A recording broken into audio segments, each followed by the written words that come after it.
The night sky over Velith was always quiet.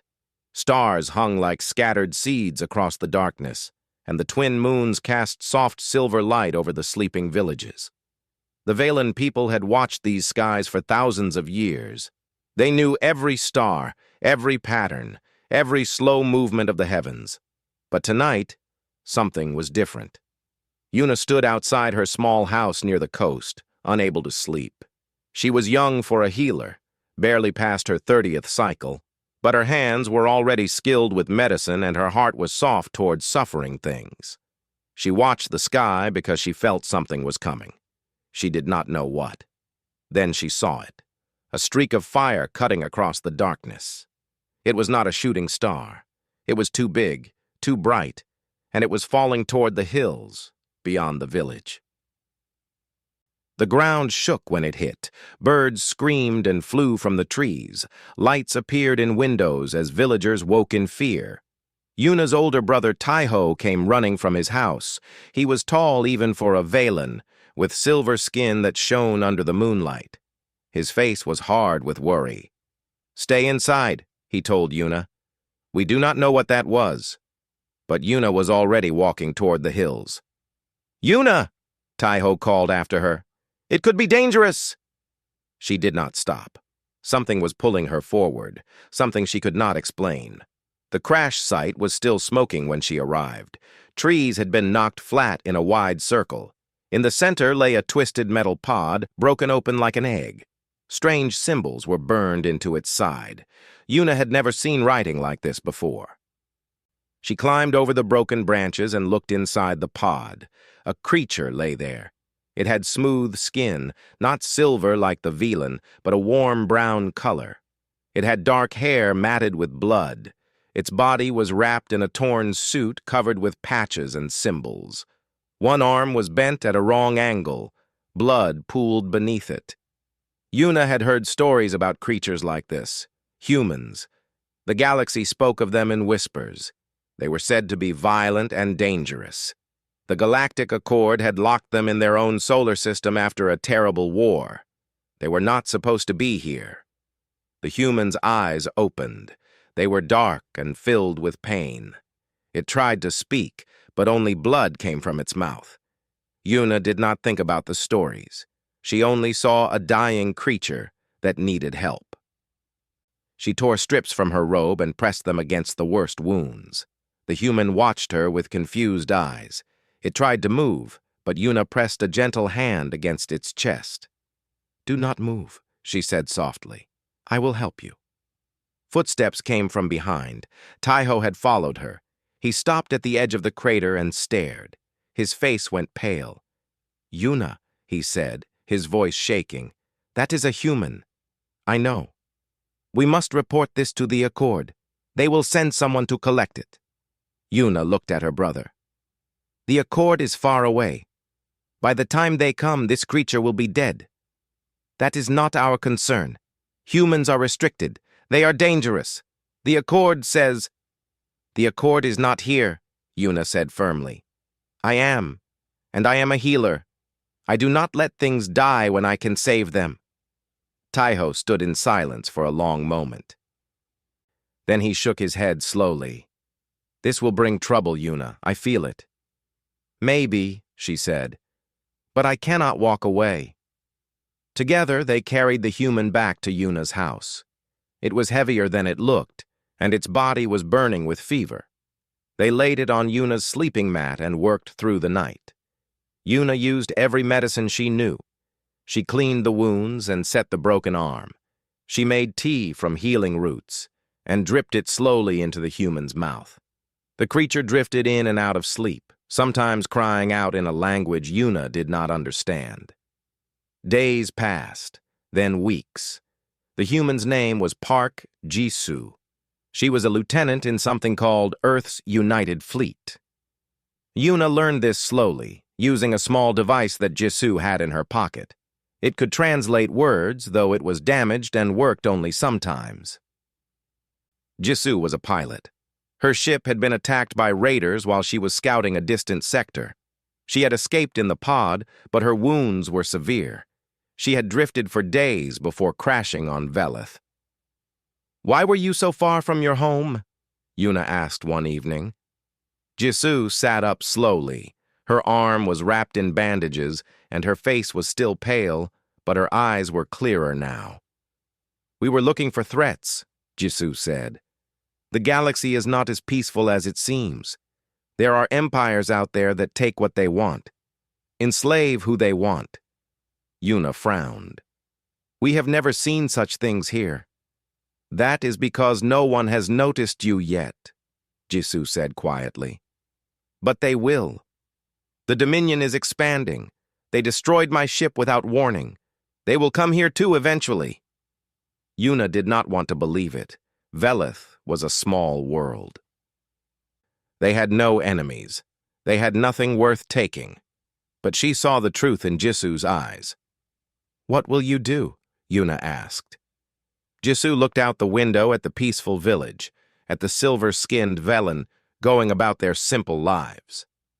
I do not know yet, she said. But I owe you my life, Yuna. Whatever comes, I will not forget that. Yuna smiled softly and handed her another cup of healing tea. Outside, the stars turned slowly overhead. And somewhere in the darkness between them, something terrible was already moving toward Velith. 6 months passed on Velith. The seasons changed, the crops grew tall, and the Valen people continued their quiet lives. Jisoo healed slowly. Her arm grew strong again. Her fever faded. She learned to walk without pain. But she did not leave. At first, the villagers were afraid of her. They had heard the same stories Taiho had heard. Humans were monsters. Humans were killers. They whispered when Jisoo walked through the market. They pulled their children close when she passed. But Yuna stayed by her side. She introduced Jisoo to everyone. She showed them that this human was not a monster. She was just a person, far from home, trying to survive. Slowly, the fear began to fade. The village baker gave Jisoo bread. The old fisherman taught her how to mend nets. Children started to wave at her instead of running away. Jisoo worked hard to earn their trust. She helped repair roofs after storms. She carried water for the elders. She never raised her voice, never showed anger, never gave anyone reason to fear her. Even Taiho began to soften. He still worried, but he could not deny what he saw. Jisoo was not dangerous. She was grateful. Perhaps I was wrong about humans, he admitted one evening. Yuna smiled. Perhaps the stories were wrong too. But the peace did not last. One morning the sky darkened, not with clouds but with ships. 3 massive vessels dropped out of the stars and hung over Velith like black stones. They blocked out the sun. Their shadows covered the land. The Valen had no weapons. They had no army. They had never needed one. A voice boomed from the ships, speaking in a cold, mechanical tone that the translator devices could understand. This world is now under Dominion control. You will provide tribute, food, minerals, and workers. Resistance will result in punishment. You have 3 days to comply. Panic spread through the villages. People ran. People screamed. Some fell to their knees and wept. They did not understand what was happening. Nothing like this had ever happened on Velith. Elder Sunwoo, the leader of the region, gathered the council. He was old and wise, with deep lines on his silver face. He had led the Valen through droughts and storms, but he had never faced something like this. We must negotiate, he said. We must make them understand that we are a peaceful people. We have nothing they would want. Taiho disagreed. They do not care about peace. They want slaves. Then what do you suggest? Sunwoo asked. We cannot fight them. No one had an answer. Sunwoo gathered a small group and flew up to the Dominion ships to speak with their leaders. Jisoo begged him not to go. She knew what the Dominion was. She had seen what they did to other worlds, but Sunwoo went anyway. He believed in words. He believed in reason. He came back alone. Half of his group had been killed in front of him. The Dominion commander, a creature named Reth, had ordered the executions as a demonstration of authority. Sun Wu was sent back to deliver a message: obey, or the entire planet would burn. That night, the villages burned anyway, not the whole planet, but enough. The Dominion set fire to the northern forests to show they were serious. The smoke could be seen from everywhere on Velith. Jisoo found Yuna sitting by the shore, staring at the flames on the horizon. Tears ran down her silver cheeks. "They killed them," Yuna whispered. "They killed them for nothing." Jisoo sat beside her. Her fists were clenched tight. Her jaw was hard. "I know what we can do," Jisoo said quietly. Yuna looked at her. "My emergency beacon. It is still in the escape pod. If I activate it, Earth might receive the signal." "Your people, but the Accord forbids them from coming here." "Yes. Will they come anyway?" Jisoo was silent for a moment. Then she nodded. "Humans do not leave our own behind. It is not just a rule. It is who we are. If they know I am alive, they will come." Yuna wiped her tears. "But you crashed here by accident. You are just one soldier. Why would they risk a war for one person?" Jisoo turned to look at her. Her eyes were fierce, but her voice was gentle.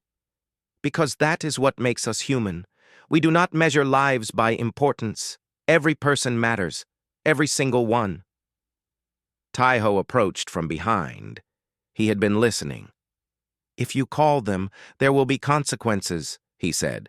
"The Accord will be angry. Earth will be punished." "Maybe," Jisoo said. "But if I do not call them, the Dominion will take your people. They will work them to death. I have seen it happen before." Taiho looked at his sister. Yuna looked back. "Do it," Yuna said. They walked together to where the escape pod still lay in the hills. The beacon was small, hidden in a panel near the cockpit. Jisoo pulled it out and held it in her hand. "Once I activate this, there is no going back." Yuna reached out and pressed her hand over Jisoo's. "We saved you," she said. "Maybe now you can save us." Jisoo activated the beacon. A small light began to pulse, sending a signal out into the endless dark. They stood there in silence, watching it blink. Somewhere far away, beyond the stars, something heard the call, and it began to move. 3 weeks passed after the beacon was activated. Nothing happened. No ships came. No messages arrived. The little light kept blinking, but the sky remained dark and empty except for the Dominion vessels that hung above like patient vultures. The Dominion had begun their work. They landed machines on the northern continent and started tearing the land apart. They pulled minerals from the ground and cut down ancient forests. They took Valen workers by force, loading them onto transport ships and sending them away to labor camps on distant worlds. The villages grew quiet. Fear lived in every home. People stopped smiling. Children stopped playing. Jisoo watched it all with burning eyes. Every day she climbed the hill and looked up at the sky, waiting. Every night she came back down with nothing to report. "Maybe the signal did not reach them," Taiho said one evening. His voice was heavy with defeat. "Maybe they are too far away." "They received it," Jisoo said firmly. "I know they did." "How can you be sure?" Jisoo did not answer. She could not explain it. She just knew.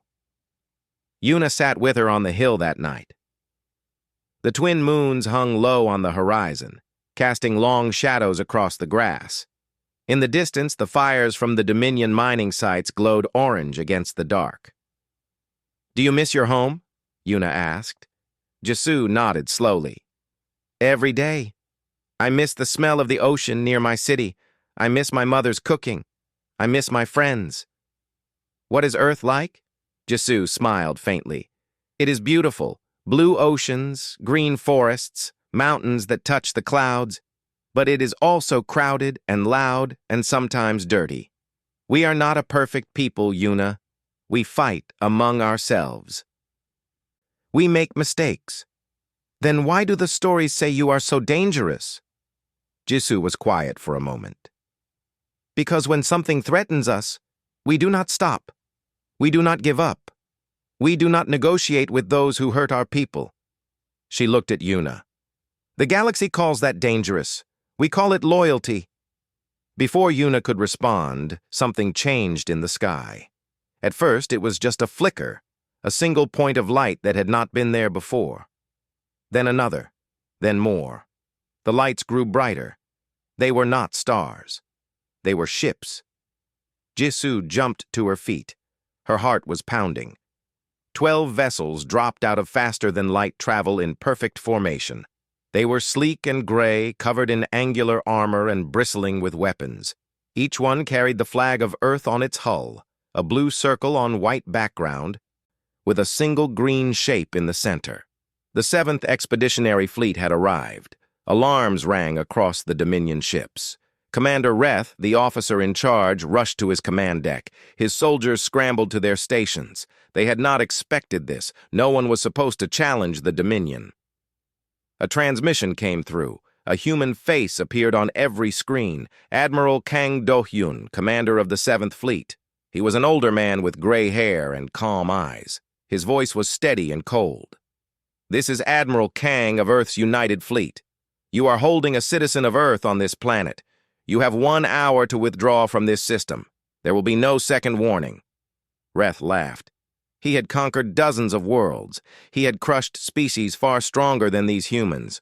One small fleet meant nothing to him.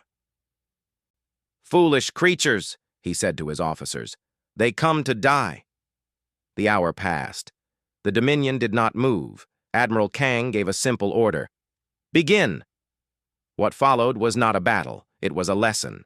The human ships moved with terrifying speed and perfect coordination. They struck the Dominion vessels from multiple angles at once. Shields failed. Weapons were disabled. In less than 40 minutes, all 3 Dominion ships were drifting and powerless. Boarding parties flew across the gap between ships. Human soldiers in heavy armor cut through the Dominion defenses like water through sand. They did not kill unnecessarily. They captured. They restrained. They took control. Commander Reth was dragged from his command chair and put in chains. He stared at the humans with disbelief in his eyes. "How?" he whispered. "How is this possible?" The human soldier who held him did not answer. Down on Velith, the Valen watched the sky in stunned silence. The terrible ships that had terrorized them for weeks were now dark and broken. New ships hung in their place, and these ships had come to help. A transport shuttle descended from the fleet. It landed in the village square, and the door slid open. A woman stepped out. She wore a military uniform and walked with the confidence of someone who had seen many battles. Her name was Captain Mireille. She had been Jisoo's commanding officer before the crash. Jisoo ran toward her. They met in the middle of the square and embraced. Mireille held her tight, and for a moment, the fierce captain looked like she might cry. "We thought we lost you," Mireille said.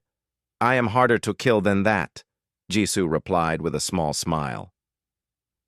Mireille pulled back and looked around at the village, at the silver-skinned Valen who stood watching with wide eyes, at the burned forests and the scars left by the Dominion. Then she saw Yuna, standing a few steps away, uncertain. Mireille walked toward her. She stopped and bowed deeply, the way humans show great respect. "Thank you," Mireille said. "Thank you for protecting her." Yuna did not know what to say. She simply bowed in return. The humans had come. Against all odds, across impossible distances, they had come for one soldier, and they had brought justice with them. The news spread across the galaxy like fire through dry grass. Earth had broken the containment treaty. Human warships had entered restricted space. They had attacked Dominion vessels and captured a Dominion commander. The Galactic Accord was in chaos. Emergency councils were called. Representatives from 100 species gathered in the great assembly hall on the station called Nexus Prime. They shouted and argued and demanded answers. Some wanted Earth punished. Some wanted war, some were simply afraid. At the center of the storm stood Ambassador Yunbi. She was Earth's voice in the Accord, a small woman with sharp eyes and a sharper mind. She had spent years fighting for humanity's place in the galaxy. Now she faced the greatest challenge of her career. Arbiter Voss presided over the assembly. He was a tall, thin creature with gray skin and cold black eyes. He had never liked humans. He had helped write the containment treaty that locked them in their solar system. To him, this was proof that humans could not be trusted. "Ambassador Yunbi," Voss said, his voice echoing through the hall. "You have violated sacred agreements. You have deployed military force in neutral space. You have attacked a sovereign power without authorization. What do you have to say?" Yunbi stepped forward. She did not look afraid. "I have much to say, Arbiter, but first, let me present the facts." She activated a holographic display. Images appeared in the air, Dominion ships firing on Jisu's reconnaissance vessel. Velan workers being forced onto transport ships. Bodies lying in the grass near Elder Sunwoo's burned delegation shuttle. The mining machines tearing apart Velith's land. "The Dominion attacked a human vessel without warning or cause," Yunbi said. "They invaded a peaceful world that posed no threat to anyone. They enslaved its people. They murdered innocent beings to make a point." Voss waved his hand dismissively. "The Dominion's actions, however regrettable, do not excuse human aggression. You broke the treaty. You must face consequences." "Consequences?" Yunbi's voice grew hard. "Let me tell you about consequences, Arbiter. One of our people crashed on Velith. She was dying. The Velan could have turned her over to the Accord. They could have let her die. They had every reason to fear her. Your stories about humans made sure of that." She paused and looked around the assembly. But they did not. A young healer named Yuna found her and chose to save her life. She hid her. She treated her wounds. She protected her for 6 months, risking everything, expecting nothing in return. Murmurs rippled through the crowd. When the Dominion came, the Velan had no way to defend themselves, but Lieutenant Park Jisu had a beacon. She activated it, and we came. Voss slammed his hand on the podium. "You came without permission. You violated sovereign space." Yunbi met his eyes without flinching. "We came because someone showed kindness to one of our own. We came because the Velan people proved that not everyone in this galaxy treats humans like monsters." Her voice rose. "We did not come for conquest. We did not come for resources. We came to repay a debt, and we came to protect those who cannot protect themselves." The assembly fell silent. "You want consequences?" Yunbi continued. "Here are our consequences. The Velan people are now under Earth's protection. Any species, any empire, any coalition that threatens them will answer to us, not the Accord, not the treaties." "To humanity." Voss stood. "You cannot do this. The Accord will not allow—" "The Accord allowed the Dominion to enslave peaceful worlds for decades," Yunbi cut him off. "The Accord wrote treaties to contain humanity while predators roamed free. The Accord did nothing while the Velan suffered." She shook her head. "We are done asking permission." The chamber erupted. Some species shouted in anger. Others sat in stunned silence. A few, quietly, began to nod. Back on Velith, the human fleet remained in orbit. They did not leave. They did not hide. Engineers from Earth landed on the surface. They brought machines to rebuild what the Dominion had destroyed. They brought food and medicine. They worked side by side with the Velan, asking nothing in return. Taiho watched them from the edge of the village. He had spent his whole life believing humans were dangerous. Now he watched them carry water for elders and play with Velan children. "I do not understand them," he admitted to Yuna. Yuna smiled. "Neither do I. But maybe that is okay." Jisu joined them. She was wearing her uniform again, clean and pressed. But there was something different about her now. She stood taller. Her eyes held a new fire. "The Accord will keep arguing for months," she said. "But it does not matter. Earth has made its decision. We are staying. For how long? Teho asked. Jisoo looked at him. For as long as you need us. Maybe forever. Teho was quiet for a moment. Then he did something he had never done before. He reached out and placed his hand on Jisoo's shoulder. Thank you, he said. That night, Yuna and Jisoo sat together on the hill where everything had begun. The escape pod was gone now, taken apart for salvage. But the grass still grew in the crater where it had crashed. Your people saved me, Jisoo said softly. Now mine will make sure no one ever hurts yours again. Yuna leaned against her shoulder.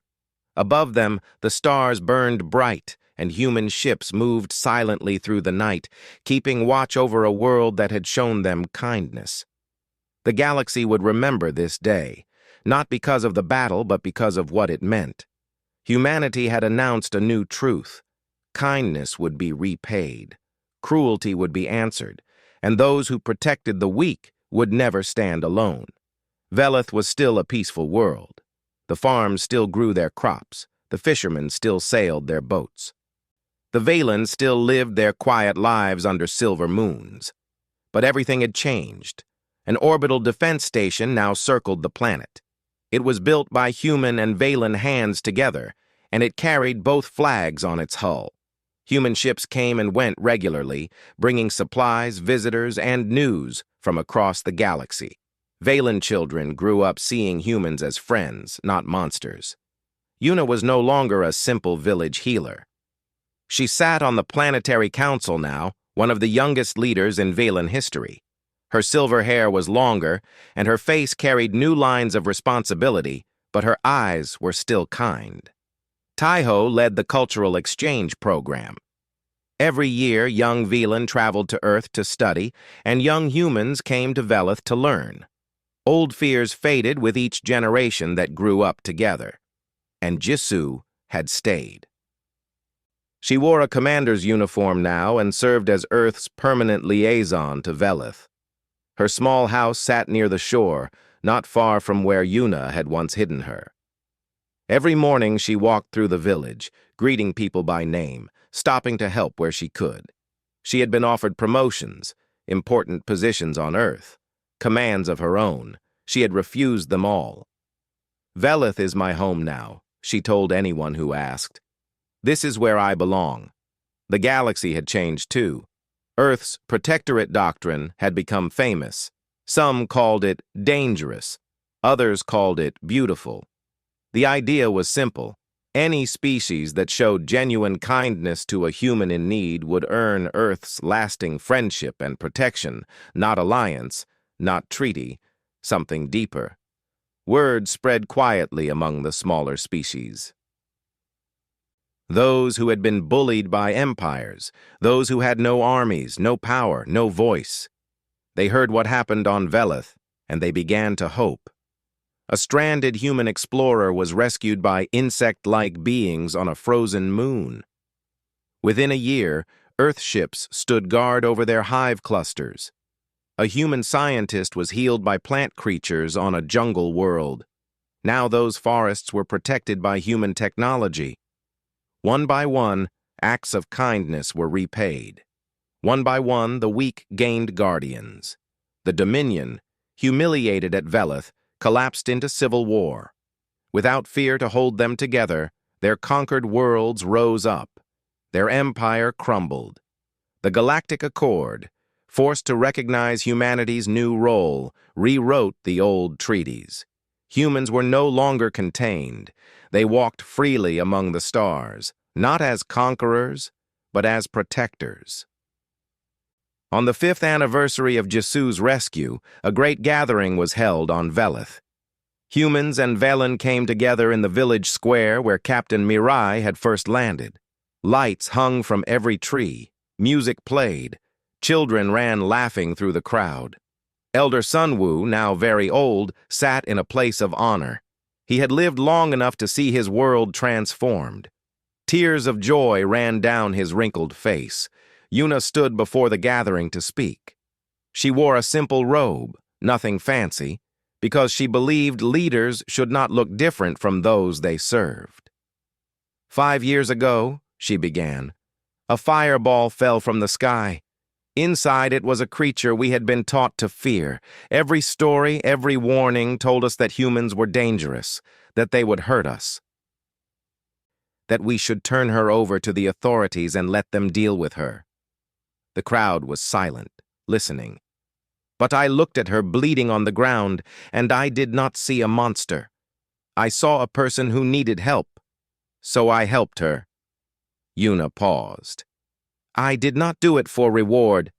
I did not do it because I expected anything in return. I did it because it was the right thing to do. She looked out at the faces before her, silver Velan and brown humans standing side by side. We have learned something about humans in these 5 years. They are fierce, yes. They are stubborn. Sometimes they are loud and messy and confusing. Light laughter rippled through the crowd. But they have one quality that makes them different from any species we have ever known. She found Jisoo in the crowd. Their eyes met. They never forget kindness, and they never abandon those who showed it. Across the galaxy, Admiral Kang watched the ceremony through a transmission screen. He sat in his command chair, surrounded by officers on a ship far from Velith. But his eyes were wet. He gave a quiet order. Across the 7th Fleet, on every ship, the crews stopped what they were doing. They stood at attention. They saluted. A new tradition had begun.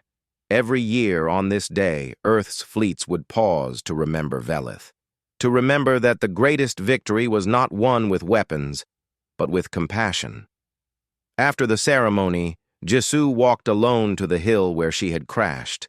The crater had long since filled with grass and flowers. New trees grew where old ones had fallen. Life had returned. A small Velan boy found her there. He was maybe 7 cycles old, with curious silver eyes. Commander Jisoo, he asked. She smiled and knelt down to his level. Yes? The boy pointed at the sky where human ships moved slowly through the distant stars. What are they doing up there? Jisoo followed his gaze. She thought about everything that had happened. The crash, the healing, the fear and the hope, the battle and the peace that followed.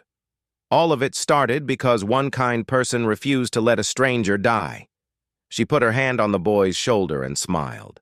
They are standing guard, she said softly, and they always will be. The boy nodded, satisfied with the answer. He ran back toward the village, toward the lights and the music and the laughter. Jisoo stayed a moment longer, watching the stars. Somewhere out there, more acts of kindness were happening, more bonds were being formed.